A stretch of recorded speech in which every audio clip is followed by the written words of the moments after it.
H, moins 10 minutes du compte à rebours. Premier étage vert. Deuxième étage vert. Deuxième étage vert. Vérification MDS. Deuxième tableau. Roger MDS sur deuxième tableau. Capricorne 1, nous confirmons TARS et MDS. Vert pour les deux. Vous êtes go pour le guidage inertiel. Contrôle OMS. Roger Houston. Maintenant, messieurs, nous allons fermer le panneau. Si vous voulez sortir, c'est votre dernière chance. Eh Horace, Mars, c'est la rouge ou la verte? J'ai oublié. 24 milliards de dollars pour lancer les fous dans l'espace. C'est moins dangereux pour les piétons. Le colonel Brubaker confirme que les tests de contrôle sont terminés. Le QG annonce que tous les systèmes sont go et les voyants verts. Le Dr James Calloway, directeur du programme spatial habité, est à Houston en ce moment même et en contact phonique direct avec l'équipage. Module d'atterrissage 01 fermé. 01 fermeture. Ok. Capricorne 1, vous êtes sur pilotage autonome. CM total. Roger Houston, nous sommes sur pilotage autonome. Ultime contrôle de l'état de l'engin. Commencez la vérification. La pression TLR est de 45,2. Roger Houston. Roger, Capricorne. Enregistré. Roux, voulez-vous me suivre, vous et vos hommes? Mais qu'est-ce que ça veut dire? Cas d'extrême urgence, venez. Vite, suivez-moi. Vous êtes dingue ou quoi? Je n'ai pas le temps de vous expliquer, il y a un imprévu. Venez, je vous en prie, sortez tout de suite.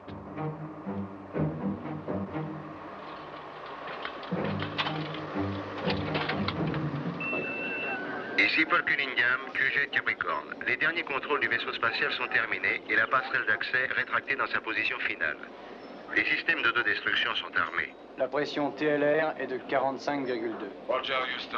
45,2. L'équipage a terminé les ultimes vérifications du périmètre de sécurité. À H-50 secondes, la fusée de lancement sera sur pilotage autonome et le lancement proprement dit doit commencer. Le temps est beau, nuage départ à 10 000 pieds. Tous les systèmes sont go, tous les voyants verts. Nous sommes à H-3 minutes 10 secondes. L'officier de sécurité a donné le go pour la période de mise à feu automatique. De maintenant jusqu'à H-50 secondes, le système est pré-réglé. Le contrôle du premier étage est normal. Nous arrivons à H-1 minute 30 secondes. La dernière série de contrôles de sécurité est terminée. L'officier responsable annonce que tous les paramètres sont sur leur valeur nominale et que nous sommes go. La tour de secours est maintenant activée. En cas d'insuccès, la tour éloignera le module de commande de la fusée porteuse et mettra en route un changement de commande à une altitude de 10 000 pieds. L'équipage annonce que tous les systèmes de guidage et de navigation fonctionnent correctement. L'officier responsable annonce que tous les paramètres sont à leur valeur nominale. Ici, quartier général de Capricorne. Roger Houston. ALCS correspond aux données nominales. Roger, capitaine. Nous sommes à H-30 secondes. Tous les systèmes sont go, tous les voyants sont verts.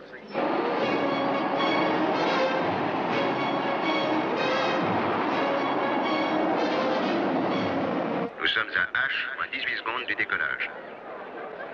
H-15 secondes. Moins 10 secondes. 9, 8, mise à feu. 6, 5, fusée extérieure. 3, fusée intérieure. 1, 0. Lancement. Le décollage a eu lieu à 35.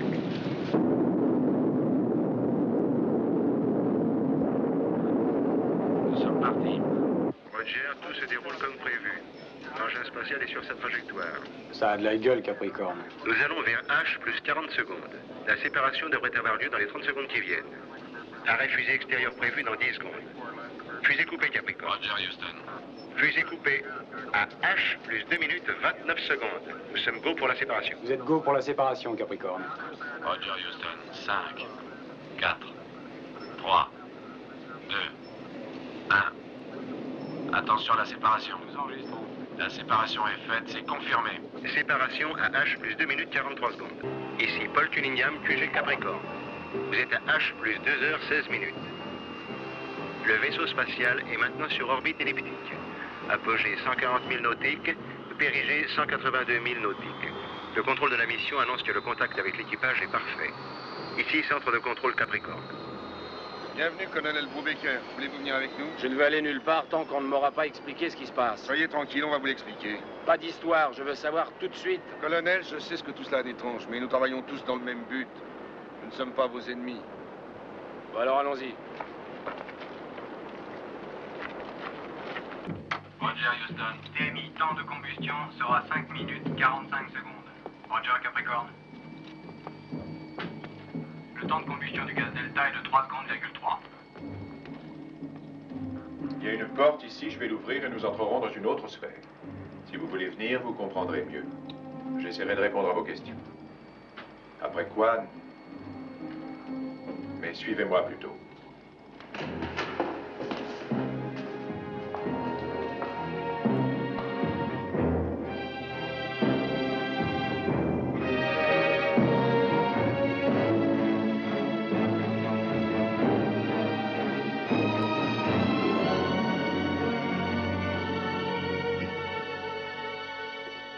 Tu n'espères tout de même pas t'en sortir avec ça? Je ne sais pas, c'est une chance à courir. Peut-être pas très solide, mais c'est une chance.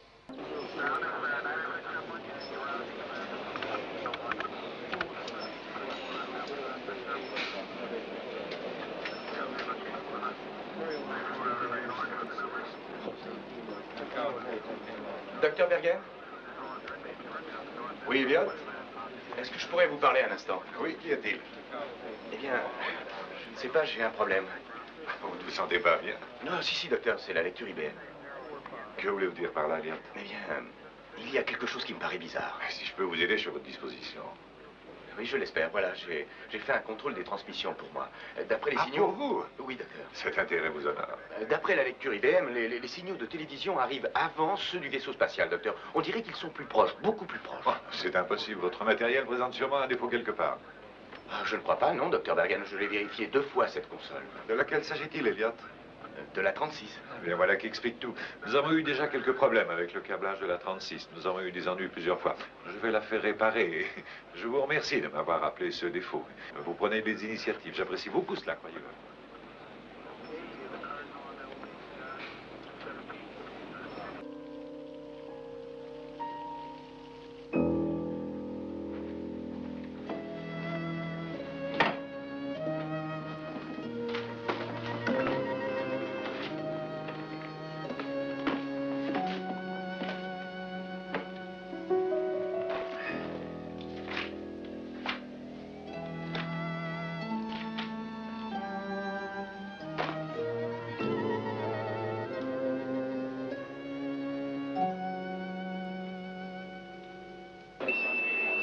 Ici Paul Cunningham, QG Capricorne.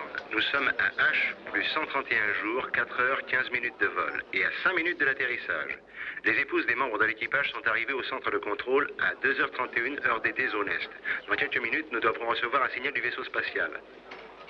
Il est important de savoir qu'il faut 21 minutes pour qu'un signal arrive de Mars sur la Terre. Nous n'avons aucun moyen pour communiquer avec Capricorne 1. Et ce que nous verrons s'est passé en réalité 21 minutes plus tôt.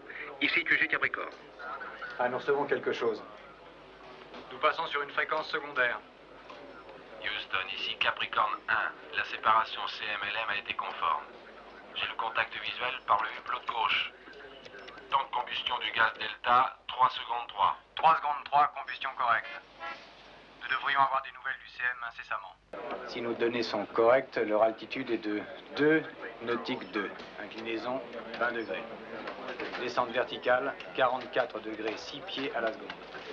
Nous avons passé la fenêtre inférieure. Altitude 950 pieds. Tout va bien. 15 secondes. 15 secondes. 10 secondes. 10 secondes. 9.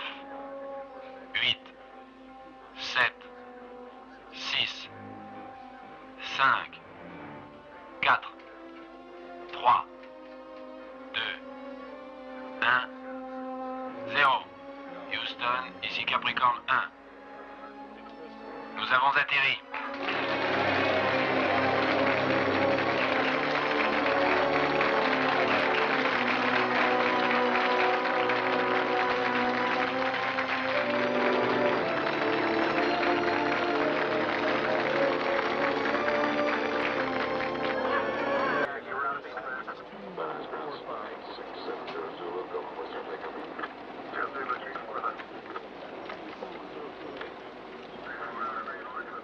Docteur Kelloway, pourrais-je vous parler un instant? Bien entendu, Elliot. Dites-moi, quel est votre problème? Voilà, il y a quelque chose que je n'arrive pas à comprendre. Quoi, Elliot? Je n'en suis pas certain à 100%, mais c'est au sujet des lectures. J'ai vu le docteur Bergen à ce sujet il y a longtemps, mais il dit que ça vient de la console. Est-ce que vous voudriez y jeter un coup d'œil? Sur quelle console travaillez-vous? Télémétrie 36. Ah oui, le docteur Bergen est venu m'en parler. Nous l'avons donné à réparer. Je sais, monsieur, je sais.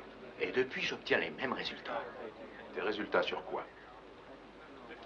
Voilà, j'ai établi un programme personnel pour vérifier quelque chose, et les résultats sont différents.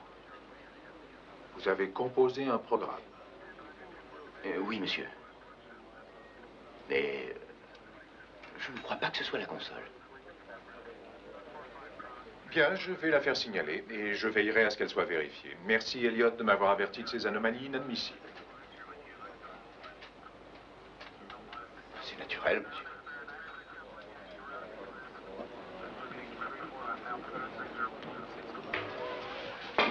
Alors, grande journée de boulot, hein? Alors, parlons d'autre chose, Mike. Tiens, t'as cassé ta règle à calcul? Je suis pas absolument sûr. J'ai fait un contrôle sur mes signaux de transmission. J'ai obtenu des chiffres complètement aberrants. Je l'ai dit au docteur Bergen, mais j'ai l'impression que mon initiative l'a plutôt emmerdé. À son avis, ce doit être un défaut de la console. Alors, je vais aller le dire au docteur Calloway, qui m'a répondu la même chose. Bravo! Et qu'est-ce que tu espères, la médaille du mérite? Je me dis aussi, ils doivent savoir ce qu'ils font. Ce que j'ai obtenu ne peut pas être juste. Je sais que c'est impossible. Puisque tu admets que tes résultats peuvent pas être justes, pourquoi est-ce que tu te fais de la bile? C'est la façon dont ils ont réagi. Ils n'ont pas cherché à les contrôler. Ils m'ont regardé comme un gosse un peu curieux. Ils m'ont offert une sucette. De quel ordre tes chiffres? Je dois admettre que c'est ridicule. Bon, alors jouons au billard, tu veux?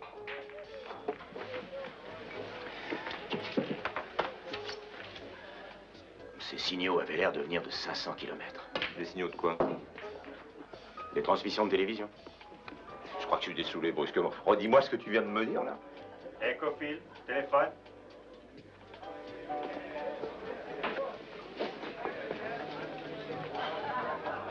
Alors? Oui, ici c'est Cofield. Quoi? Non, pardon, voulez-vous essayer de parler plus fort? La communication laisse à désirer, il y a des crachotements et j'entends pas très bien. Qui? Non, je saisis pas ce que vous voulez. Écoutez, téléphonez donc à la salle de rédaction, le chef sera très content d'envoyer quelqu'un couvrir ça pour vous. Ouais, c'est ça, vous demandez le bureau des correspondants. Des correspondants, oui, c'est ça. Il n'y a pas de quoi.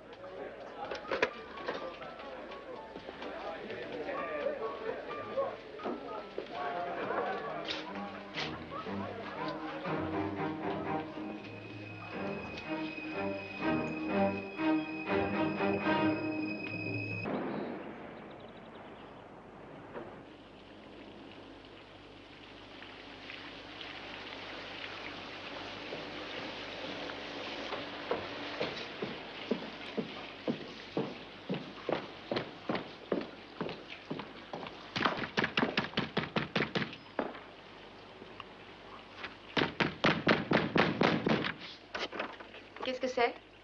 Est-ce que Witter est là? Dites-lui que c'est Caulfield. Qui? Witter, Elliot Witter. Il n'y a pas de Witter ici, monsieur. Vous vous êtes trompé d'appartement. Enfin, c'est bien l'appartement 228, n'est-ce pas? Oui? Ah, vous avez dû vous tromper d'immeuble. Ils se ressemblent tous, d'ailleurs. Oui, c'est exact. Mais ici, c'est le 4311 Claridge, n'est-ce pas? Oui, c'est ça. Bon, alors, Elliot Witter habite au 4311 Claridge, appartement 228. C'est une plaisanterie. Écoutez, je suis venu ici 1 million de fois. Witter est un ami à moi et il habite dans cet appartement. Monsieur, qui que vous soyez, je suis en train de nettoyer un four. Celui de mon réchaud qui est dans ma cuisine, dans mon appartement. Si ça ne vous ennuie pas, je vais continuer mon travail. Attendez une minute, non, écoutez-moi, je ne suis pas un fou. Non, je vous assure, je ne suis pas non plus un bandit. Je suis venu voir mon ami et il habite dans cet appartement, je peux le jurer. Voulez-vous ôter votre pied de ma porte ou je téléphone à la police? Je trouve que cette plaisanterie est un peu longue. Attendez, je vais vous prouver que je suis ici avant. Je connais cet appartement.